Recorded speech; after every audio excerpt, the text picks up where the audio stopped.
the story of our world every day. Listen and your heart may open up. If ever you feel frightened of our world that's washed away, a mother is a mother, come to us. Women, women, women, women. Women sew the fabric of our world every day. History of violence made it through. The stories that we share will all live on until we say these truths are our gifts passed on to you. Women. Welcome to tonight's hashtag 101 Nights show. I'm Lisa Liebau, co-founder and president of the Scheherazade Project, a women's activism through storytelling arts movement that uses the power of art, creativity, solidarity, and courage in promoting social justice, nourishing our spirits, and enabling a more beloved community. To celebrate women's right to vote in the United States, we're bringing together women literary, visual, and performing artists to tell, dance, paint, sing, or weave at least one story per night from July 25th through November 2nd, 2020, showcasing our strong voices for 101 nights to encourage all Americans to use their voices in the most important way, by heading to the polls to vote. Join us live every night at 8 p.m. Eastern. This is night 93 in our countdown to Election Day, and the kickoff to a special week of storytelling curated by one of our partners, Better Said Than Done. Tonight through Friday, we're featuring one Better Said Than Done storyteller each night.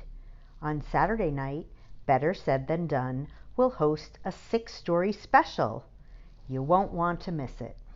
We open this special week with a story from Better Said Than Done founder Jessica Robinson, who's performed in many festivals and venues, including Exchange Place at the International Storytelling Festival in Jonesborough, Tennessee, at the Susquehanna Folk Festival Liars Competition, on the World Channel's TV show Stories from the Stage, and as a featured performer in the inaugural Women's Storytelling Festival.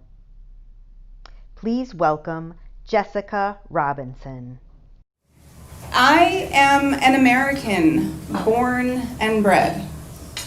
It's obvious, right? Just look at me.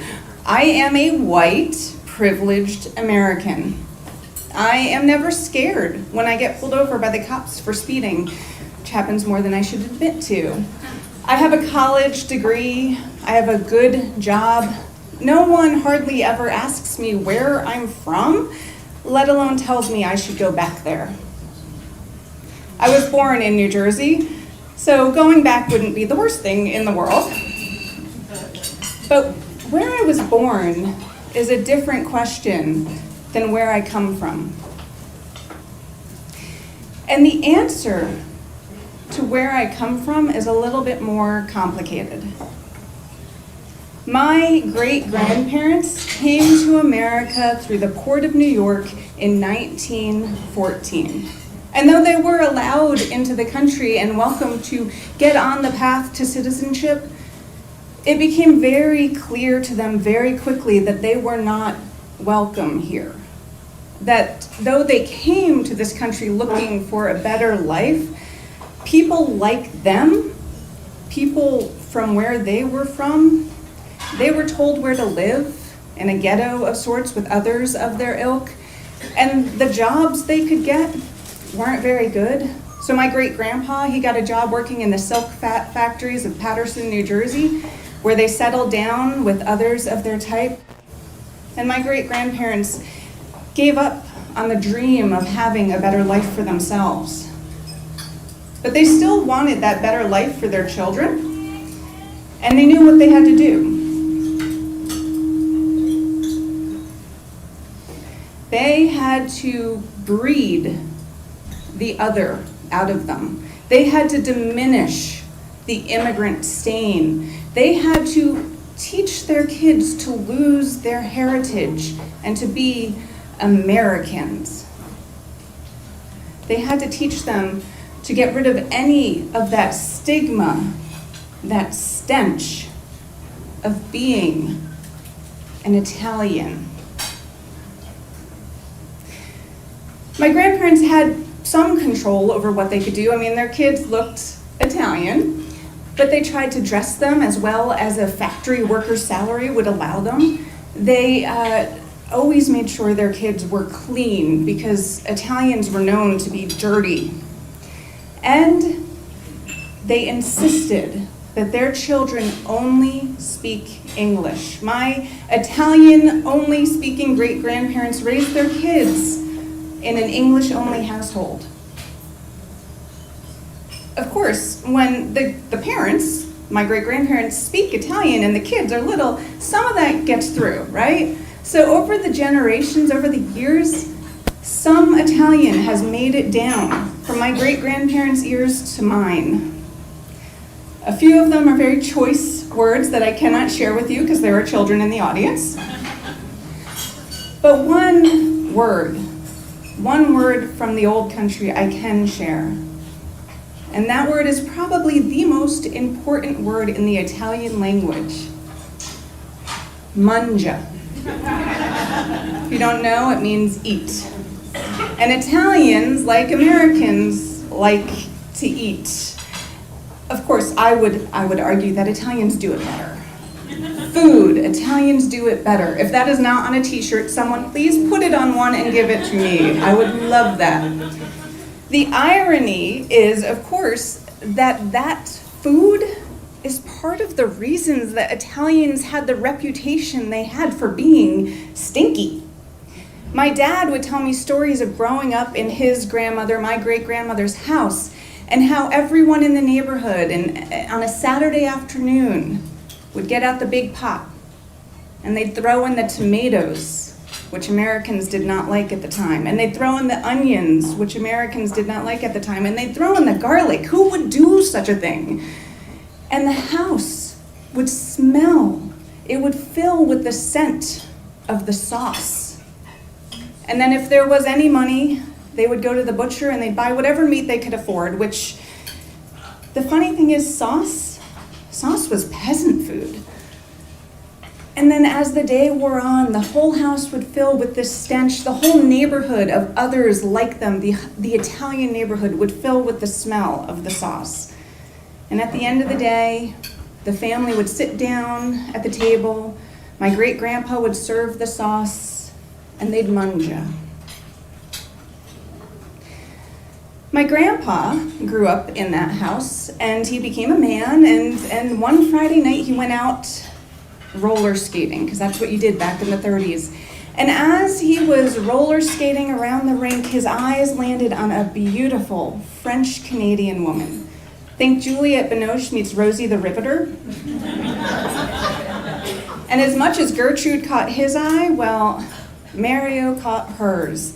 And as Mario, an obviously Italian man, skated towards her, the only thing that Gertrude could think was, my, he looks so clean for an Italian. Well, Gert and Mario were smitten.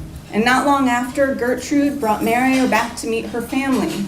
Her parents were immigrants themselves from Canada who had come to this country to give their kids a chance at a better life. But they didn't face the same stigma that Italians had, the newly classified as white Italians. So they weren't too sure about Mario. They weren't sure that they wanted to let their daughter take a step back by marrying an Italian. But here's the thing, Canadians, like Americans, like Italians, like to eat. So one day, my grandpa Mario cooked up a big batch of sauce, and he carried it over to Gert's family's house, and he served the sauce, and they mangied. And when they were done, it must have worked, because Gert and Mario got married. And then Mario, like a good first-generation American, when World War II broke up, he signed up for the army. And and they started their family. My dad, Dave, was the firstborn. And Mario served his time in the Army. And then when he got out of the Army, he went back to Patterson, and he went back to looking for work. But Italians still were not so popular right after World War II, and so the only work he could find was as a sign maker. And as the years went by, Gert and Mario ended up with 9 children. They were good Catholics. And they did their best to give their kids a chance at a better life, because even though their kids were only half Italian, they still shared that status. They still had that last name. And so they made sure their kids were always clean, and their kids were always dressed as well as a sign maker's salary could allow. And they made sure their kids were well educated. There was no money for college, that wasn't going to happen, but they made sure their kids studied hard and worked hard to try to give them whatever edge they could have. And on a Saturday afternoon, Mario would get out the big pot, because Gert never did learn how to cook. And he'd throw in the tomatoes and the onion and the garlic and whatever meat was on sale at the butcher if they could afford it. And as the house filled with the smell of our family sauce, they'd sit around the table and they'd munja. And the next day they'd eat from the same pot, and the next day and the next day until it was gone, because that's all they could afford. My dad grew up to be a tall, thin, fair-haired, light-skinned man. When he was 19 years old, he enlisted in the Navy. And he served his time and got out just as Vietnam was breaking out. Great timing there. And then he came back to Patterson, and he went to look for a job. And partly because he was well educated, and partly because of the way he looked, and partly because it was the 60s, man. The times, they were a-changin'. He didn't have a problem getting a good job. And one Friday night, after a long day at work, he walked into a bar, and he saw a beautiful Polish woman. Think the grown-up Shirley Temple. And his eyes locked on hers, and her eyes locked on his, and they were smitten. And not long after, Annie brought Dave, my father Dave, back to her parents' house, her Polish first-generation parents' house. And whether it was because they hadn't had to deal with the same stigma that my Italian family had, or whether it was because they came here with money, or whether it was just because they really, really wanted to leave any stench of the old world behind, Annie's parents said, no, we're not letting an Italian in the family. Annie and Dave got married anyway. But my mom's family wasn't at the wedding. Fortunately for everyone, they had 3 gorgeous kids. The third one was definitely the best. Third time's the charm.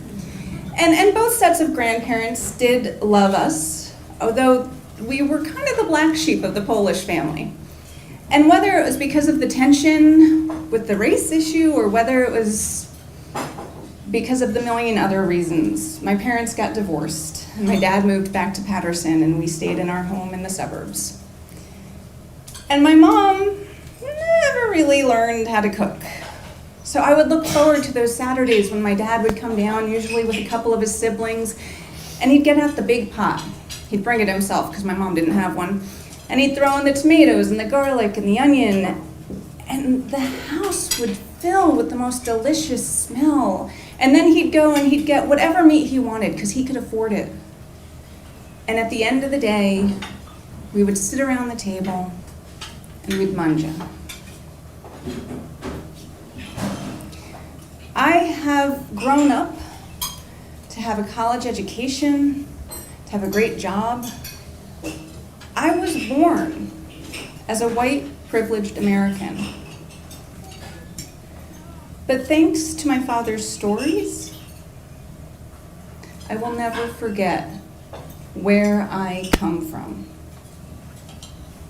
And thanks in part to the fact that on a Saturday afternoon, I have been known to take out the big pot, We throw in the tomatoes and the onion and the garlic, lots of vino, celery, which is a controversial ingredient, but I like it, and whatever meat I feel like making, because I can afford it. My American family won't forget. And as the stench, the delicious, delicious stench of my family sauce fills up the house, my American family and I sit down at the table and we manja.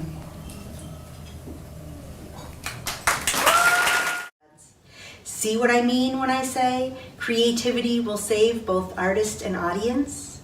Every night we share a performance, the power of our voices grows. By the time we reach November 2nd, the eve of the 2020 Election Day, all eligible voters will be ready to raise them in the most important way of all. Go vote, everyone. Mother is a mother come to us. Women, women, women, women.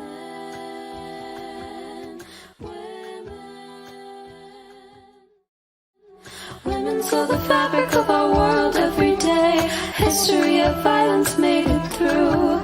The stories that we share will live on until we say these truths are our gifts passed on to you.